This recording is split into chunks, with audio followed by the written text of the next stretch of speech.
Il n'y a plus de Français à Roland-Garros. Je rêvais de dire cette phrase, mais il n'y a plus de Français du coup à Roland-Garros, ça y est, c'est fini. Je pensais que ça allait être plutôt que ça. On a eu quand même un très beau Roland-Garros de la part de nos Français et de nos Françaises, faut le dire. Même si sur les 5 qui sont passés au troisième tour, les 5 ont pris quand même une sacrée raclée au troisième tour. On sort un petit peu par la petite porte, mais on doit être très fiers de notre tournoi. Allez, on en parle tout de suite.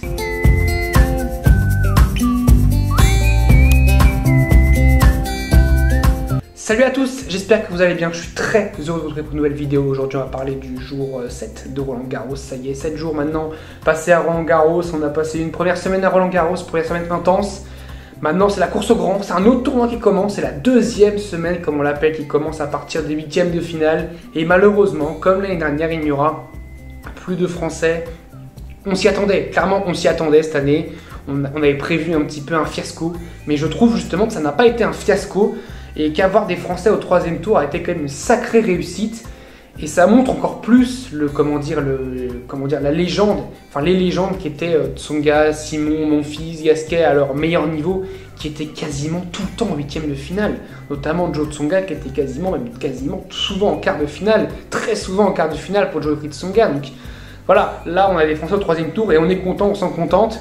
On va commencer avec celle d'hier, on en a déjà parlé, Diane Paris qui avait perdu hier en 2-7 contre Sloane Stephens. Il n'y a pas eu match. Il y a Jean-Jean qui a joué son match contre Begu. On a senti cette fois-ci pour la première fois vraiment de la tension quand elle jouait. Parce que ces deux premiers tours, elle prenait vraiment du plaisir. On sentait qu'elle se faisait plaisir sur le court. Et là, on a senti vraiment une pression, voilà, comme la pression de se dire mais je peux aller en deuxième semaine. Ça y est, je suis plus la petite Jean-Jean que personne ne connaît, Je peux aller potentiellement en deuxième semaine de Roland-Garros. Et puis je joue pas contre Swiatek, je joue contre Begu. Begu qui a déjà dégagé du tournoi, mais bon, je joue contre Begu. Elle se dit bah évidemment qu'elle peut passer. Et dans la tête, évidemment, tu as 2 jours pour y penser. Donc ça trotte. Et puis tu arrives, tu es mené 6-1, 5-1. Et c'est à ce moment-là que tu lâches tes coups et que t'es pas loin, t'es pas si loin de revenir. Si tu reviens à 5-4 et il y a 30A, et que t'es pas si loin de revenir. Et je pense que Begu, elle faisait pas la fière à ce moment-là. D'ailleurs, à la fin, on voit elle met la main sur la tempe comme ça là. Ça se sentait quand même qu'elle était pas sereine sur la fin, mine de rien. Ensuite, on a eu Alizé Cornet qui aurait pu déjà ne même pas rentrer sur le court puisqu'elle s'est blessée aux adducteurs. L'entraînement était très compliqué pour elle le matin.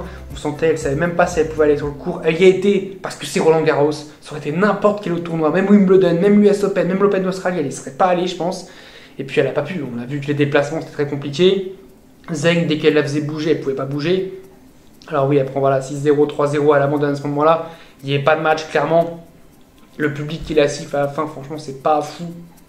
Pas fou de faire ça. Je suis pas vraiment fan de ce qui s'est passé parce que voilà, elle fuit pas le 6-0, 6-0. Alors oui, elle aurait pris 6-0, 6-0 vu son état, c'est évident. Et même elle le sait, tout le monde le sait, elle aurait pris 6-0, 6-0 vu son état. C'était impossible de gagner un jeu.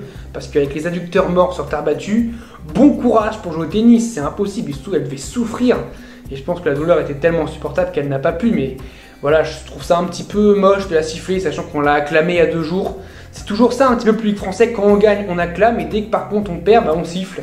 C'est quand même pas, c'est pas fou quoi, parce que ils sont là, ils font l'effort. Cornet, ça fait 17 ans qu'elle est là, ça fait 17 Roland Garros qu'elle se la donne.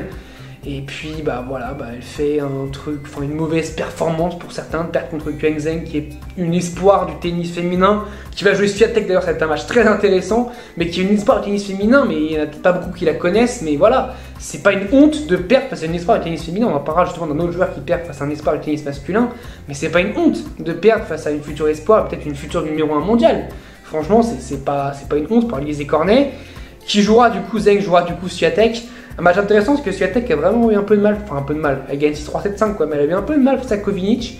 Je l'ai trouvé un petit peu tendu, c'était peut-être son match où elle était un petit peu tendue, mais bon, c'est la seule top 10 qui reste, il n'y a plus de top 10, Badoza qui a abandonné, Sabalenka qui a perdu, il n'y a plus une top 10, il n'y a que Swiatek. Alors déjà que Swiatek, elle est un cran au-dessus de toutes les top 10, déjà elle était largement favorite du tournoi et en plus on lui facilite le tracé pour aller en finale et même potentiellement pour gagner le titre.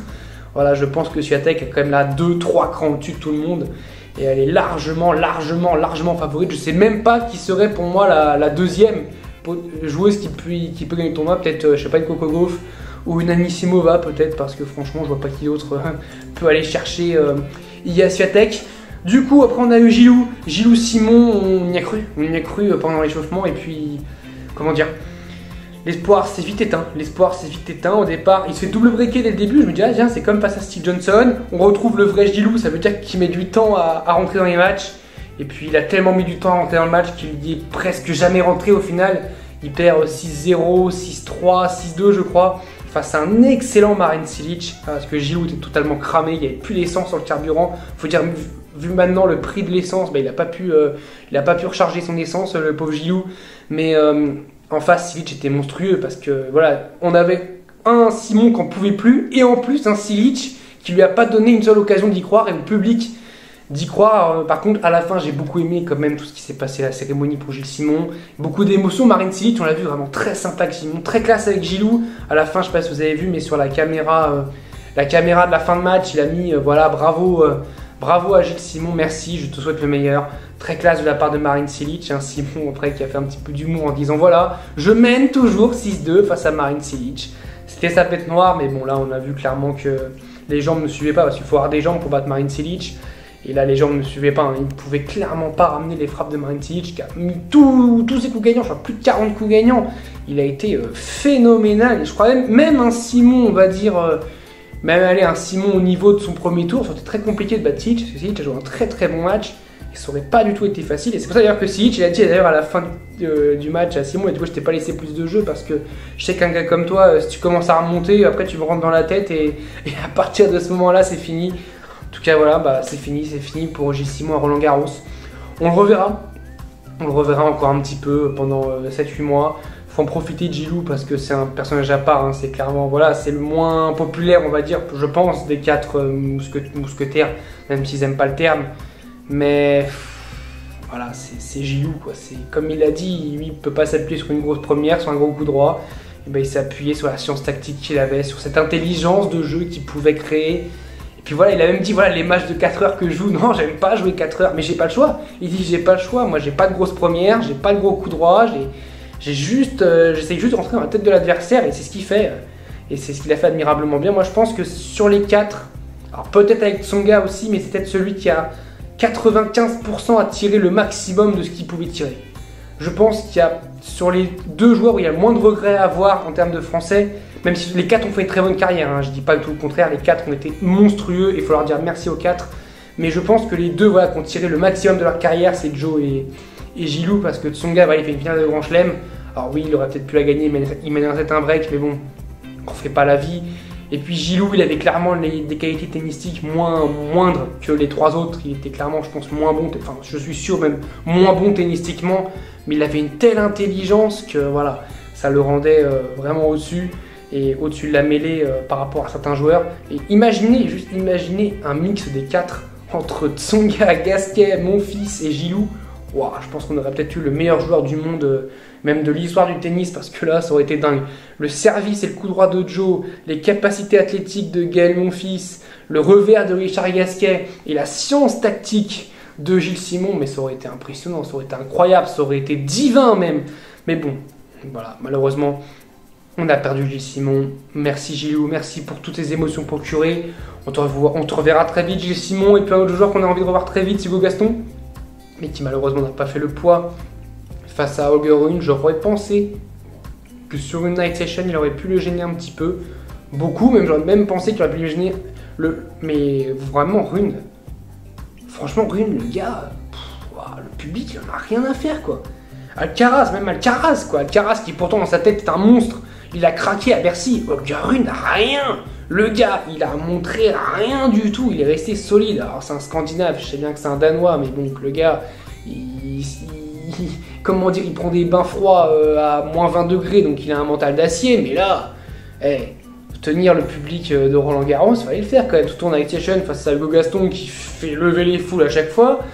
Pouah, vraiment bravo Holger Rune. Holger Rune qui va en 8ème de finale sans perdre un seul set, c'est colossal. Hein. Il n'y en a que 4 qui l'ont fait, donc évidemment Nadal et Djokovic.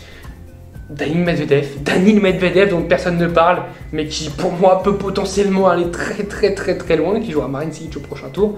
Et puis je pense que comme c'est une version un petit peu améliorée de Gilles Simon, avec lui une grosse première balle et un gros coup droit, Et avec une science tactique un peu à la Gilles Simon, il va, je pense, battre Marin Cilic parce que ça peut être voilà, un joueur qui maîtrise à la perfection. Mais voilà, Medvedev qui perd pas un set. Et puis Holger Rune qui n'a pas perdu un set, qui jouera contre Stefanos Tsitsipas. Match très très intéressant. Franchement, le 8e Stefanos Tsitsipas Holger Rune. Ouais, un petit peu sympa à voir. Deux joueurs en plus qui vivent, j'allais dire, qui sont à la Mouratoglou Academy, donc ça va faire peut-être une petite rivalité. Pour qui Patrick Mouratoglou va être, c'est la question qu'on devrait lui poser. Pour qui tu vas être, Patrick Mouratoglou, pour ce tournoi? On sait pas, il y a aussi Casper Ruud qui a gagné un petit peu en 5-7 ce match face à son ego très compliqué, mais il y a deux Scandinaves du coup qui seront là, qui peuvent potentiellement se retrouver en quart de finale, hein, Ruud et Rune. On peut potentiellement avoir un Ruud Rune en quart de finale, ça va être très compliqué après pour les commentateurs pour parler, mais c'est possible. On aura un Rublev Sinner aussi très très intéressant à suivre en 8e de finale. Mais tout de suite, on va passer au programme de la journée 8, de cette 8e journée qui est très intéressant avec Novak Djokovic, Diego Schwartzmann. Comme je l'ai dit, je ne vois pas Diego Schwartzmann déranger Novak Djokovic. Il n'a pas le style pour moi pour déranger Novak Djokovic. Félix Nadal, si Félix est enfermé sur son revers, je ne le vois absolument pas gêner Rafael Nadal. Mais s'il arrive à se dégager de cette filière très très dangereuse pour lui, il y a quelque chose à faire. Zverev contre Zapata Miralles, franchement, voilà. Hein. Si Zverev il perd, honte à lui. Franchement, Zapata Miralles, il galère. Enfin, il fait que des gros tours. Face à Fritz, il fait 5-7. Face à Isner, il fait 5-7. Là, il est en deuxième semaine. Je pense qu'à un moment, quand tu es en deuxième semaine, c'est un autre niveau. C'est plus la même chose. C'est une deuxième partie de tournoi. Donc, c'est pas la même chose. Et puis, Zverev, il est entre guillemets frais. Même s'il a fait un gros match contre Baez, il est plutôt frais. Et puis, Khachanov contre Alcaraz, qui sera en night session. Étonnant, parce que Amazon récupère quand même pour la 3e fois de suite Alcaraz. À France TV, qui faisait des montagnes sur Alcaraz, qui n'a diffusé pour l'instant que le premier match de Carlos Alcaraz, mine de rien, puisqu'il y a eu Simone Mathieu contre le match contre Ramos Violas, et puis après contre Corda en night session, et là contre Khachanov en night session. Mais je pense que ça cache quelque chose. Ils ne mettent ni Djokovic, ni Rafael Nadal en night session, peut-être pour que mardi, on se retrouve avec Novak Djokovic et Rafael Nadal en night session. Et alors là, si on se retrouve avec Djokovic Nadal en night session qui ne serait pas diffusé sur France TV, waouh, franchement, alors là, gros coup dur pour France TV, parce que franchement, voilà, France TV, ils vivent pour des matchs comme ça. Hein. Eux, ce qui compte pour eux, c'est Djokovic et Nadal des Français. Il n'y a que ça. Et Alcaraz maintenant. Mais il y a vraiment que ça. Et peut-être Tsitsipas et Zverev un petit peu, mais France TV, ils ne vivent que de ces joueurs-là. Et quand tu as une rencontre entre deux de ces joueurs-là, bah, ils en rêvent. Djokovic, Nadal, ils en rêvent. Laurent Luyat, il rêve toutes les nuits de Djokovic contre Rafael Nadal. C'est Fabien Lévesque qui rêve toutes les nuits de Djokovic contre Rafael Nadal. Et ils vont peut-être se retrouver avec un Zverev Alcaraz, qui serait quand même un très beau match aussi, plutôt que de se retrouver avec un Djokovic Rafael Nadal. Ça va être une affaire à suivre et qui peut être très très intéressante. Chez les filles, c'est la partie basse, toujours tableau très intéressant. Trevisan contre Sasnovic, match très indécis. Je trouve quand même que Trevisan est très solide en ce moment. Fernandez contre Anisimova. Fernandez qui sort de nulle part contre Bencic. Je vois Anisimova remporter ce match. Pour moi, elle va aller en demi-finale comme j'ai dit. Mertens Kokugov, je vois Kokugov s'imposer. T'as encore une joueuse de la Mouratoglou Academy, hein, si je dis pas de bêtises. La Mouratoglou Academy, il y en a plein. Il y en a plein. Il y a aussi Tsitsipas, il y a Rune, il y a Kokugov, il y a du Popirine. Bon, il n'est plus là, Popirine évidemment, mais il y a plein de joueurs de la Mouratoglou Academy. Et puis Gilles Teichmann contre Sloane Stephens, match très indécis aussi. Hein. Je vois plutôt Teichmann s'imposer. J'ai du mal à voir Stephens gagner ce match. Elle est tellement irrégulière qu'en fait c'est compliqué à lire ce match. Mais Teichmann joue vraiment très bien. La Suissesse, elle joue vraiment très bien. En tout cas, on se retrouve très vite. Imaginez quand même que dans 24 heures, on saura, enfin dans 24 heures, dans moins de 24 heures, puis cette vidéo sortira le matin évidemment, on saura si on a Rafael Nadal contre Novak Djokovic dès les quarts de finale. Ou alors on aura une surprise énorme, parce que si c'est pas Djokovic Nadal en quart de finale, c'est que Schwartzmann ou Félix aura sorti une performance XXL pour battre Djokovic ou Rafael Nadal. Affaire à suivre en tout cas. Je vous dis salut à tous.